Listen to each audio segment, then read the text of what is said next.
Hello बच्चों, आओ प्रश्न देखते हैं। सरल अवधि गति करते हुए कण के वेग त्वरण के व्यंजक कण के विस्थापन के रूप में लिखिए। तो बच्चों, हम ये जानते हैं, सबसे पहले मुख्य अवधारणा की अगर हम बात करें यहाँ पर, तो हमारे प्रश्न में मुख्य अवधारणा क्या है? मुख्य अवधारणा है बच्चों, सरल आवर्त गति, सरल आवर्त गति में कण की वेग एवं त्वरण।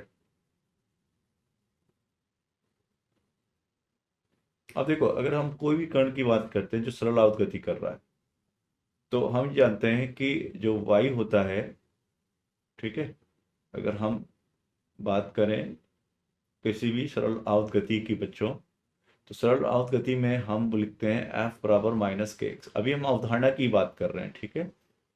तो इसको और हम ऐसे लिख सकते हैं, अगर हम दोनों तरफ द्रव्यमान से भागित कर दें तो हमारे पास ये एक समीकरण आ जाती है। इस समीकरण को हम क्या बोलते हैं? सरल आवर्त गति समीकरण।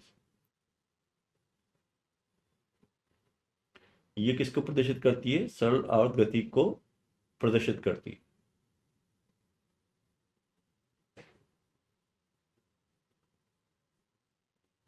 ठीक है।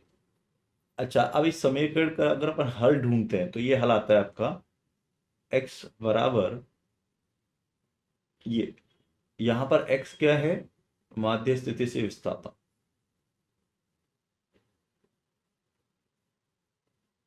से कण का विस्थापन। अगर कोई कण सरल आवर्त गति कर रहा है तो उसका विस्थापन, ठीक है। x का मान, a अधिकतम विस्थापन है जिसे आयाम बोलते हैं हम, और ओमेगा हमारी कोणीय आवृत्ति हो जाती है, ठीक है। ये हमारे पास एक सरल आवर्त गति के कण की विस्थापन की समीकरण है समय के रूप में।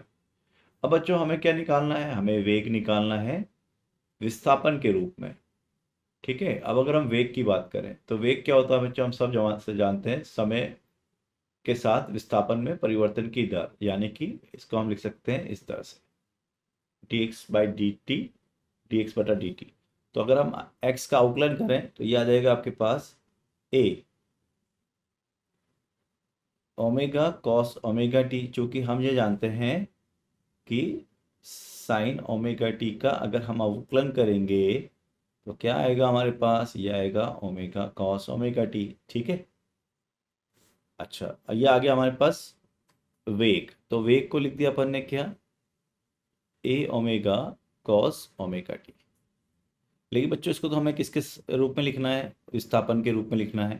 तो ये हो गया ए ओमेगा, और अब ब्रैकेट लिख सकते हैं 1 माइनस एक ऋणात्मक साइन स्क्वायर ओमेगा टी का वर्गमूल। हम जानते हैं ना कॉस ओमेगा टी को हम क्या लिख सकते हैं, ठीक है ना। हम लिख सकते हैं यहाँ पर कॉस स्क्वायर ओमेगा टी बराबर एक ऋणात्मक साइन स्क्वायर साइन का वर्ग ओमेगा टी, ये लिख सकते हैं हम। तो अब कॉस ओमेगा टी को क्या लिख सकते हो आप? तो हम इसको ऐसे लिख लेंगे, सही है, इसका वर्गमूल। तो हमने यहाँ लिख दिया, और हम ये जानते हैं, अभी अभी थोड़ी देर पहले हमने लिखा x बराबर ए साइन ओमेगा टी। तो यहाँ से साइन ओमेगा टी निकल जाएगा आपका, कितना आएगा? साइन ओमेगा टी आ जाएगा आपका x बटा ए, ठीक है। तो यहाँ से वेग का मान हो गया आपके पास ए ओमेगा वर्गमूल ए स्क्वायर, ए का वर्ग ऋणात्मक एक्स का वर्ग बटा ए। तो ये हो गया आपका, तो ये हो गया बच्चों आपके पास वेग का मान। तो हम लिख सकते हैं यहाँ पे, अतः वेग का मान हो जाएगा हमारे पास ये किसके रूप में? विस्थापन के रूप में। ये हो गया हमारे पास वेग का मान, ठीक है। अब हम त्वरण लिखने जा रहे हैं बच्चों, त्वरण। तो त्वरण क्या हो जाएगा? त्वरण हो जाएगा वेग में परिवर्तन की दर, यानी कि डी वी बटा डी टी। फिर एक बार और अवकलन कर दो, किसका? इसका अवकलन करना है हमें। तो क्या बन जाएगा? ये बन जाएगा ए ओमेगा का वर्ग साइन ओमेगा टी।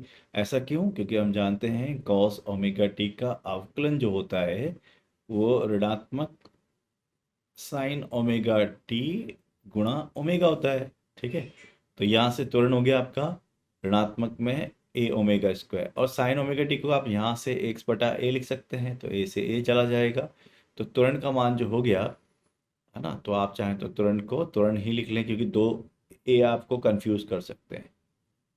यहाँ से हम इसको त्वरण ही लिख रहे हो, त्वरण। तो ये हो गया बच्चों त्वरण का मान हमारे पास एक्स के रूप में। मैं आशा करता हूँ ये आपको समझ में आया होगा। धन्यवाद।